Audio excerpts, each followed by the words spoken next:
Okay, we are back. Sinister CyberCon is on the air once again. Thank you all so much for sticking with us throughout everything. And it wouldn't be a Sinister CyberCon day if we didn't have, a connection issue.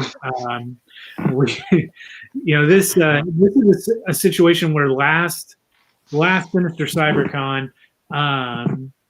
There was literally nothing going on, and so everybody is casting from their homes. And today we've been lucky, and even with CJ Graham, who that panel is still to come. Stay tuned for that at 5.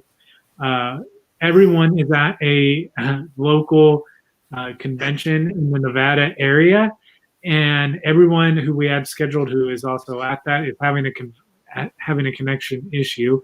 And Amelia Kincaid is one of those people. So again, CJ Graham, that conversation that's still happening. Look for that at 5 o'clock. Right now, what we are going to talk about is Halloween, because William Russell saying hello. Hello, William. Thank you for tuning in. But who we are, we are the Horrific Network. We are your broadcasting team for all the panels at Sinister CyberCon, which you can hear re-airs of on the Horrific Network. Any kind of, come on, Charlie, you gonna do it? You gonna do the lean over? There you go. Any kind of re-air broadcasting of it, of the Sinister CyberCon panels, our Sinister CreatureCon, once we're allowed to go back in person for that matter, you can find on our podcast, and a new podcast on our channel that is going to be debuting the first weekend of November. We actually did a preview of it last night for you guys. We thank you all who came in and participated with that. It's called The Tribute Show, which is a homage to the Universal Theme Park Tribute Show sign or store that they have offered, which combines all kinds of stuff depending on the season. So that podcast will have all kinds of stuff, from history of theme parks or ghost hunting, or anything just kind of outside the norm, serial killers and conspiracy theories, all that we could fit in there. It is going to be a fun show. And today, since we're in the smack dab of Halloween season, we thought it would be a cool idea, because one of the perks of the job is getting invited out to different events to cover them media-wise during Halloween. And 2020 has definitely put a damper on a whole lot of Halloween festivities. I mean, John owns Higby Horror Hunt, which we have talked about in the past. Not able to open his haunted house this year because of coronavirus and the restrictions that our local community have put on that business, and that it's unfortunate. And people are scrambling to try to enjoy what is, without question, the best time of the year to get that scare fix, that stimulant that Philip Freeman spoke about earlier today. There's a certain fright factor that comes with being scared, obviously, that we wait all year for October 4th. And that is a situation that, has been very unfortunate for everybody, but there is still a lot of fun to be had out there that is available for you to do, and we want to touch on that and the different kinds of haunt. We're bringing in production team member Ashley with us right now as well. But we, the first thing that we visited, or I visited, the special haunt that I visited was a haunt. Ashley's got to go though. Thank you for stopping by. The haunt that I visited in Orlando, gang, was very cool, and it was very corona safe, and it was kind of the first haunt that kind of broke through the coronavirus barrier of things to do. There is one in Northern California that I don't know if I'm gonna we'll have time to cover, called Pirates of Emerson, but the premise is very much the same thing. And the one that we did a podcast for that you can hear on our channel right now is called Scream and Stream, and it was a drive-through haunt. And so there you see the picture of the entrance to this, haunted house or haunted experience, for lack of a better term.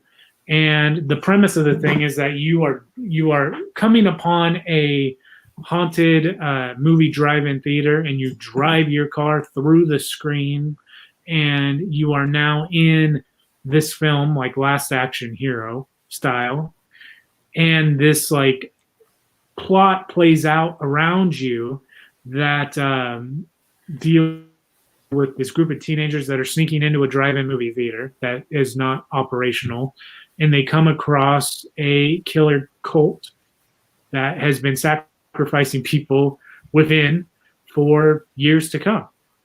And everybody, I got another picture here, everybody is so as long as you leave your windows down, they stay socially distant. So that's a great there of the actress with her mask on, away from her car. And I say, if you leave your windows down, they will stay socially distant. If you leave your windows up, you're creating a barrier for them, so they come up to you and they interact with you, right? And short story that was pretty amusing is we get out there. My wife, because we had done other media stuff and we had media stuff to do the next day, so my wife gives me her driver's license to put into my wallet, anticipating the next day. Well, the next day I was getting up at the butt crack of dawn to go do a media thing at Universal Orlando.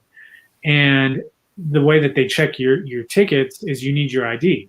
Because now before theme parks were doing like a fingerprint scan thing. And so her thought was, I don't need my ID. They're just going to scan my fingerprint. And the second thought was, the secondary thought is like, well, they're not because of COVID, so you need your ID. So I handed her ID back to her. So she's driving the car. She had left her ID in her purse at the hotel room. She's driving her car because she had seen a video of this before, and all the bad stuff is happening on the passenger side, and all the cheerleaders that are socially distant are on the driver's side. So she's like, cool, I'll drive. You can see the horror stuff. No one's going to mess with me.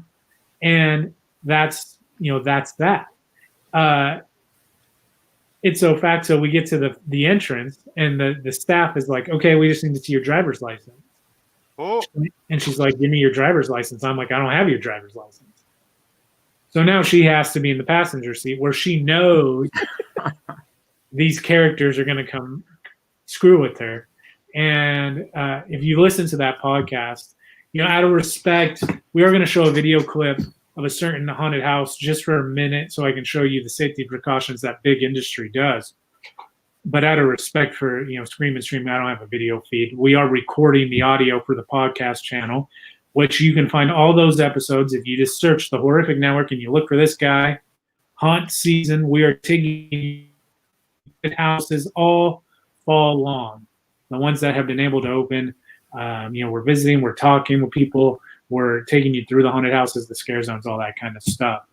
But so yeah, there was one guy that came up to the window and said, "No amount of barriers and no amount of windows can hide you from the glory that is the Great One." And the Great One is their big, bad at the end that you progressively make your way through this thing, and leads up to like a sacrificial cult-esque table that the Great One sacrifices one of the teenage crew on. So, I mean, Scream and Stream, that drive-through scenario for COVID-19 Halloween, it was fun, man. That was a great alternative to walking through a traditional haunted house, a traditional haunt that may not be able to operate, or may have people asking questions. I find that so fascinating, the idea of we walk through haunted houses all the time, upscaling it and figuring out your story on a larger scale to make it a vehicle.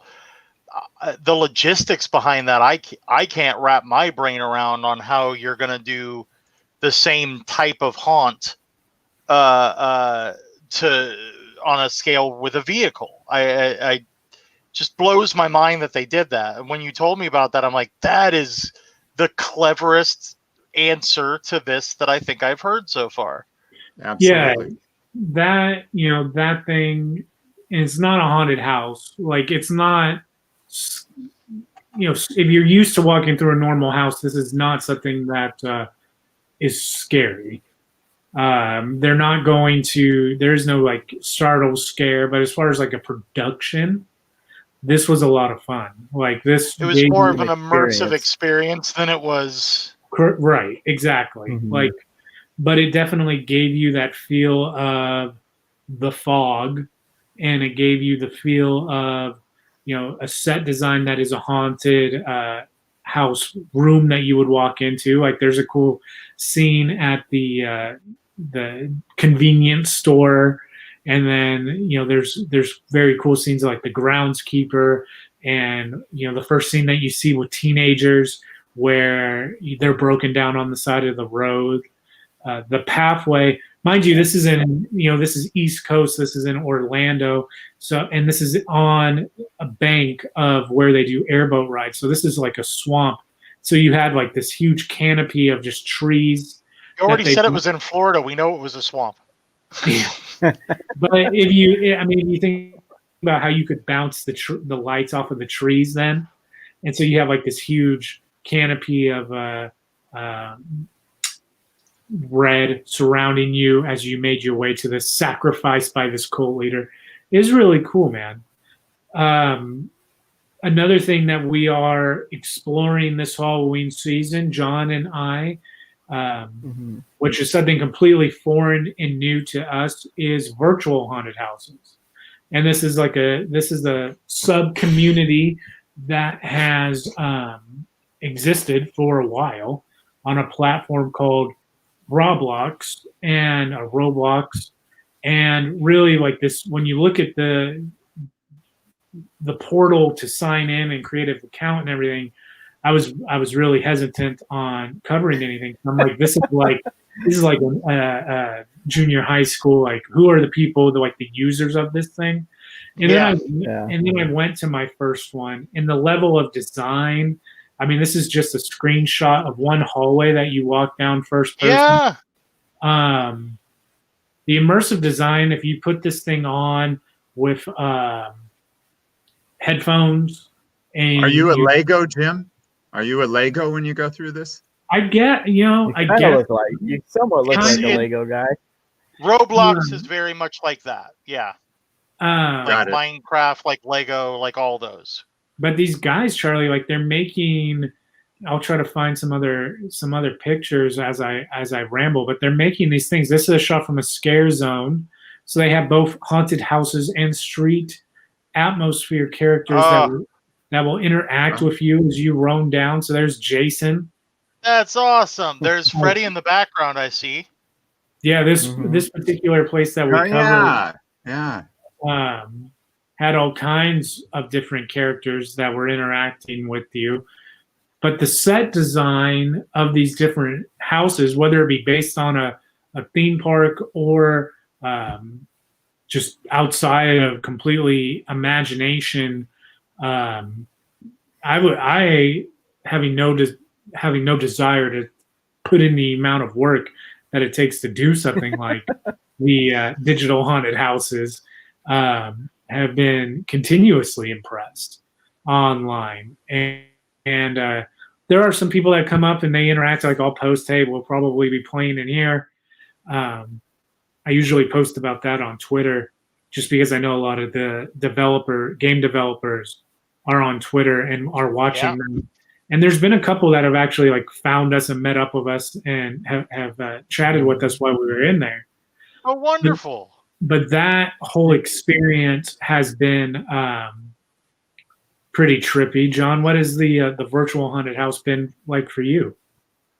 It's been awesome. I mean, the fact that even I could go through some of those with the headphones on, lights off, sitting in front of the laptop, and you still get some jump scares at you to where you actually jump, and it's just been awesome to see the detail Yeah. and kind of have an idea amount of work that goes into it. It's amazing, and Wow. it's just been really, really fun, and really cool to see some of like the favorite mazes that we've experienced kind of recreated.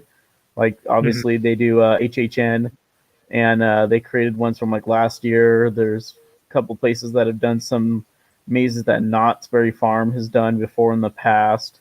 So Oh, that nice. aspect was really cool to see as well. So That's neat. it's just been awesome and kind of That's crazy great. to look forward to running in there and checking some of them out, which has been really cool for this haunt year.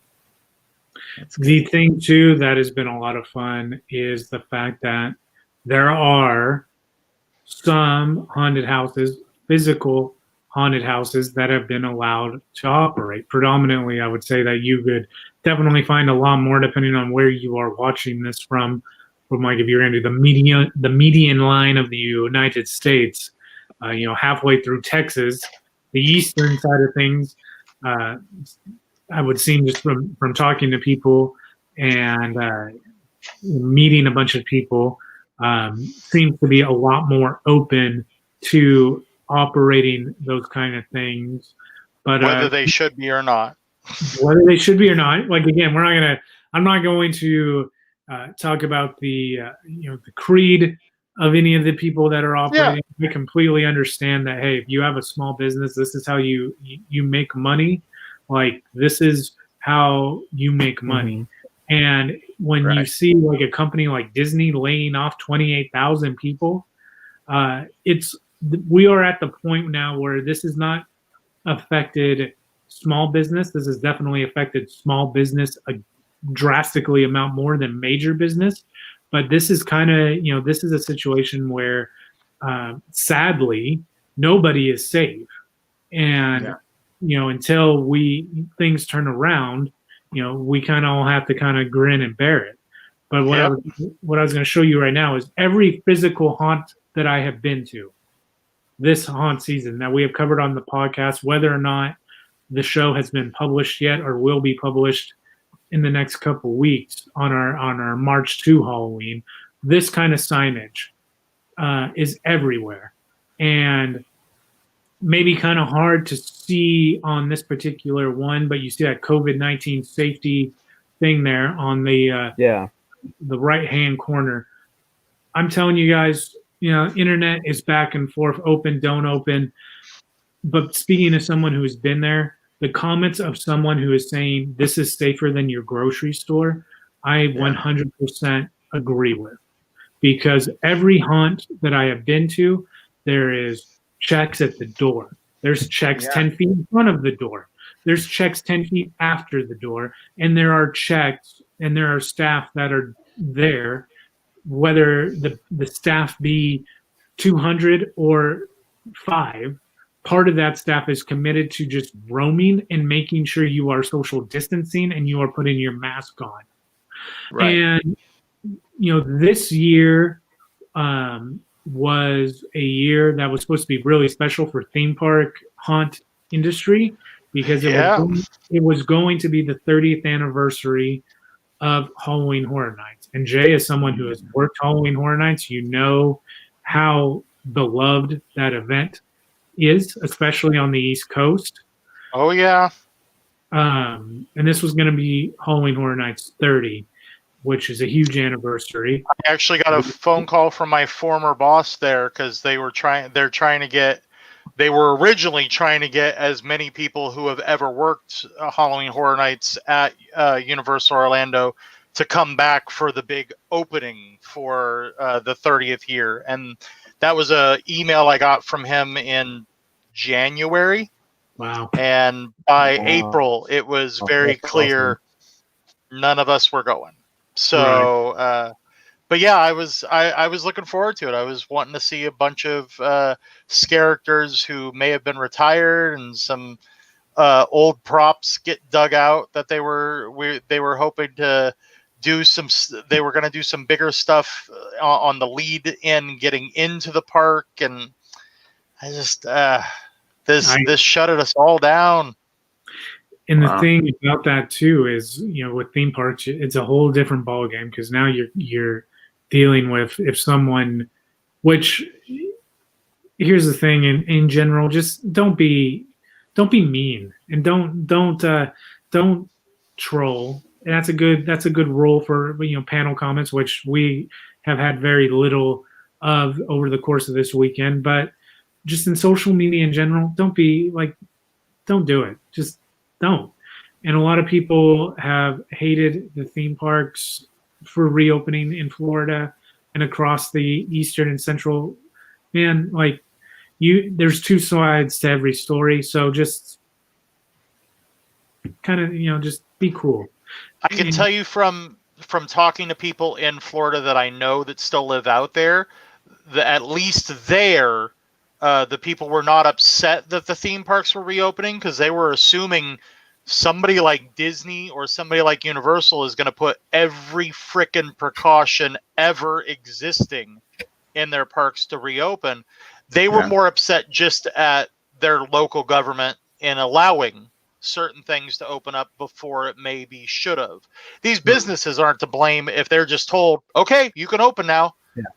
Well, what are they supposed to do? Be the only one to say, no, we're not going to? That is actually the perfect segue to this video clip, because Halloween Horror Nights 30 cancels. I'm sitting here with plane tickets and hotel reservations in my hand. Hollow Scream, which is a theme park by Busch Gardens, writes us and says, hey, if you're still interested in doing media coverage, come here. They did. We visited. It's up on our channel right now. A great event that there was no haunted houses. It was only scare zones. They had a stage show that you could go to that was phenomenal. And the scare actors stayed socially distant. And it was kind of up to you. There was a barrier that you couldn't go but it was really up to you to how close you wanted to get. Now, the scare factor, again, is minimal because they're socially distancing. So where is that line in between? Well, after Busch Gardens opens, all of a sudden there's these rumblings. Universal Orlando responds and said, you know what? We haven't ripped down two of our mazes yet. One of them has been 2 years in the making. The Tooth Fairy, Revenge of the Tooth. Oh, yeah. And I mean, to show you guys how bad this is, this Revenge of the Tooth Fairy maze was planned for 2 years ago. The guy's name, the creative designer of this concept, is Patrick Braillard. Patrick Braillard is about as high up as you can get Halloween Horror Nights status. They had to let him go. Universal had to let him go. Yeah. He's doing an independent haunt in Florida right now. But they kept his story because they were going to make his maze a maze this year. And they went ahead and they installed the COVID-19 precautions to this maze. And we were able to go through it. Nice. So we were able to go through the Tooth Fairy maze, which we're going to take a look at here in a sec, and a Bride of Frankenstein maze that was very, very nicely done. That took place immediately after Bride. You see the castle exploding, and you walk around the corner, and the bride is trying to pry a wooden beam off of Frankenstein. And the premise of this HHN house is that she is kidnapping and torturing the brides of Dracula to drain them of their blood to try to reincarnate Frankenstein's monster. Okay. I mean, that maze was beautiful. Not the oddest concept I've heard of. Not really, Jay. I mean, I'm surprised it's not a movie, honestly. Well, the reverse of that is that Van Helsing movie that Hugh Jackman was in, where they were trying to take the life force from Frankenstein to make the vampire babies live. So That's right. I love the idea of seeing that kind of thing live. So here is the other maze that they allowed media to actually film so far, at least. And this is not my video. I took a couple pictures when I was inside, but I don't want to be the guy who is with a cell phone light walking through a haunted house. Yeah. The video that you are about to see the first part of is by a website called Orlando Informer, which if you're watching on the East Coast and you need like vacation planning tips and help, definitely check them out.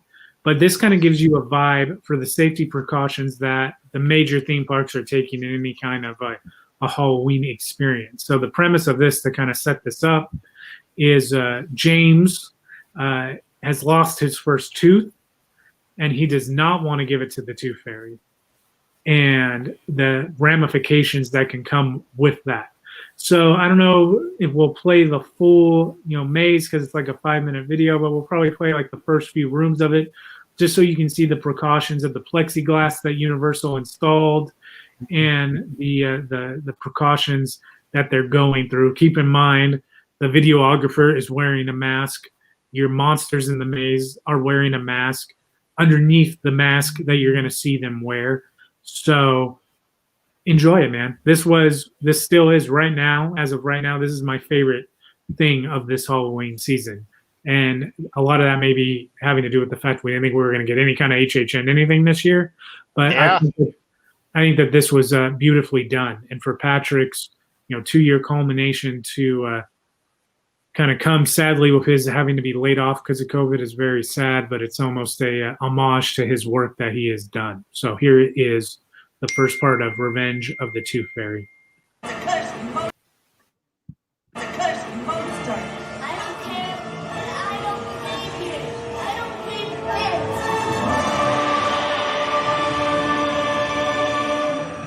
One night, a tooth fairy appeared in the bedroom of young James Westthorne, who recently lost his first tooth. But when he neared the bed, the child in it jumped up and shouted, No, this belongs to you. It belongs to me. You can't have it. You mustn't upset the fairy folk, Master James. "You child's Mary." The fairy folk aren't kind, nor forgiving. But spoiled James just shook his head. So what if they are? They can't have it. Nothing can change their mind. But they'll hurt us and take you away. You'll be doomed to live The forever. fairy as a took cursed monster. Nanny's teeth instead. The creature pulled James away to make him truly.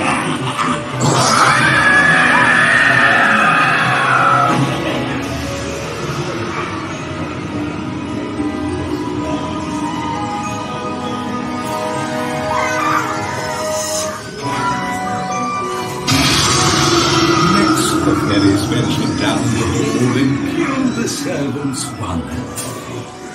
James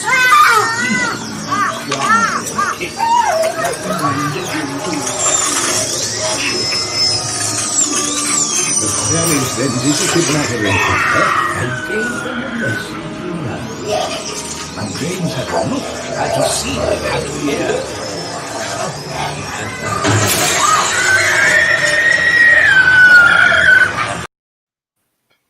I wanted to, spooky. Impressive. I wanted to leave it up until we saw the Tooth Fairy that is in that bedroom window, just because she scared the hell out of me when I walked by her. I bet that was a great design. Yeah, But you I like that. You can see that every point, at the very least, that is above here, wherever they're popping out at, has that plexiglass. Yeah. Not to mention the fact that they're doubled up. They have the prosthetic, and then they have the COVID mask under the prosthetic, and they're not, they're not in your face, a typical theme park maze. Like some of those hallways and rooms, there'd be someone who would get you, or there'd be someone staged in there that would be right up in your face, and because of COVID, they didn't do that. But I never have felt more okay than under the guise of themed entertainment right now, just with the amount of measures that they're taking to keep everybody safe. So, I mean, Charlie, what you being part of the reason, and we've covered it again and again on the podcast. What is your comfort level? Would you? I mean, I think you would be pretty comfortable doing something like the drive-through experience. Yeah, I was going to share with you a similar experience that I had because I went to Lake Tahoe. I Okay. think it was during the same time, the same week or the week before you guys went to Las Vegas. Mhm. And I told everybody that I felt safer in Lake Tahoe than I do here locally going into a store because, first of all, the guidelines were so clearly enforced. I had security people all over that were, sick. They would point you out if you had your mask below your nose and tell you to put your mask over your nose. But even in the hotel, which was Harvey's, which is one of Mhm. the big casinos that we stayed in, Yeah. it was totally without any human contact at all. I went in, they had machines set up to get your room keys and Mhm. to get all the information. You went up to your room. There was no housekeeping. If you needed extra towels, you had to ask them to come in. We stayed for 3 days. Nobody else entered the room except for us. Nice. When we checked out online. So we had no human contact at the hotel at all. There was a letter in the hotel that said that everything had been cleaned completely for our stay and that nobody would enter the room. Right. If we needed anything, it was brought to the door. If we needed extra towels or anything like that. But what I'm saying is, this is a different kind of resort, but it shows what pains that the resort industry took to make Mhm. sure you felt safe, because I did not feel like I was in any kind of serious danger at all. No more than I would be at home going into a grocery store or, Having a something hard. delivered. Exactly. And the Exactly. cleanliness is a great point because John and I, you mentioned us going to Vegas. That was the last thing that we had just covered before the con. Um, John and I, we have done, we got to go visit in Nevada. We did the Saw escape room. We did Mhm. a event called Fright Ride, which was basically the guy who would do Circus's normal event. Right, Fright Yeah. Dome. He turned it into like this 75,000 square foot warehouse, and you have a personal person that drives a golf cart around this haunted house for you. Wow. We've That's done a cool. traditional haunted house in Nevada, and we did a Zach Baggins haunted museum. And I gotta say, the one thing that they knew, the most cleanliness that we got was the traditional haunted house that we visited. Wow. Like literally every 10 feet, please sanitize your hands. Let's check your Yeah. temperature. I'm like, Wow. you checked it like 10 feet ago, but yeah, you can definitely check it again. And I They wonder if literally part of checked that us is, when we walked in, and they sent us. I liked their line system because they had it was almost like circular pods marked out. right. So instead of like a standard like snake formation line, it was just kind of pods. Then each pod had a number. Then they just called your number when it was time, and you just kind of circulated through the pods until it was your chance to go up, which they checked your temperature again. So it was like they were definitely on top of that there. That's cool. Yeah, and the museum, the escape room. The escape room uses like that fog. They just fog the whole room before they send another group in. They're all very upfront and vocal about the safety measures that they're taking for everything. So the point of us doing this substitute panel for you guys is to let you know there are definitely ways to celebrate Halloween that are still in effect for COVID. And a lot of those ways are smaller businesses that could definitely appreciate you coming out and experiencing what they are offering for you in this time that is just completely uncertain. So, Speaking of small businesses who were affected by COVID and everything shutting down, you could head over to sinistercreaturecon.com and check out the vendor hall and help out all of our vendors. absolutely. Do it. We, Do it. you know, the vendor hall, Do it.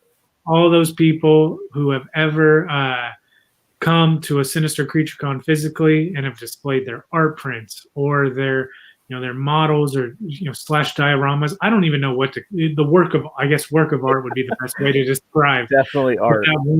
And the fact that I don't know what his business is called is maddening, because this guy who's at Sinister The dioramas? The dioramas, yeah. I need to get one. Every year I look at them and I am just in love and in awe of the work he puts in and the amount of detail. And every year I'm like, but I could get like these 12 things. No, I just need the cabin from Evil Dead. I need to just get it. Yeah. So yeah, he does a fantastic job. He's got like. Have you seen the stuff he started doing with TVs? That was amazing. Where he would go to thrift stores, find the old box TVs, get rid of the screen, and put the diorama in that. That was the best. I've got some old VHS tapes I would pop right in below that TV to just show, oh yeah, this is the movie we're watching. And that's just one guy. Like the amount of stuff that you can find in the Sinister Creature Con vendor hall is extensive, and they've definitely got something that appeals to every horror fan in there. So Sinister Creature Con, search the vendor hall, and you should see links to all those stores. And man, if you have the time to do so, please take the time to look up us, the Horrific Network, as well. Again, you can hear all of our re-airs, podcast re-airs, audio re-airs of the panels that we've been producing to you guys on the Horrific Network. Also, let's mention next weekend, we got another slate of very cool celebrity interviews, along with a bunch of great horror movies, independent horror movies, the Sacramento Horror Film Festival. You can find links to them on all their social media pages. $20 gets you a week to watch like over 100 films, a dozen interviews, so many live interviews, performances from the Colonial.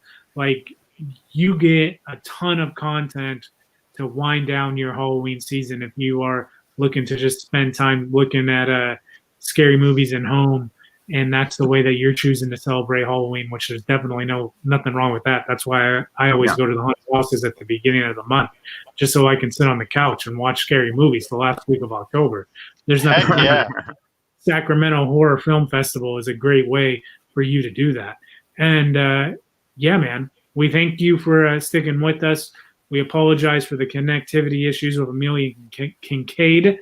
I thank you to everyone who asked a question for the pre-recorded CJ Graham interview that is going to be up at 5 o'clock. So it is a exclusive Sinister CyberCon CJ Graham interview that he did. Essentially what happened, if you're just tuning in right now, is those connectivity issues we had last night with Alyssa Rose. We addressed it. We pre-recorded with CJ because they're in the same spot in Las Vegas. They're across the hallway from each other. Yeah. For a convention. So we said, you know what, let's pre-record it.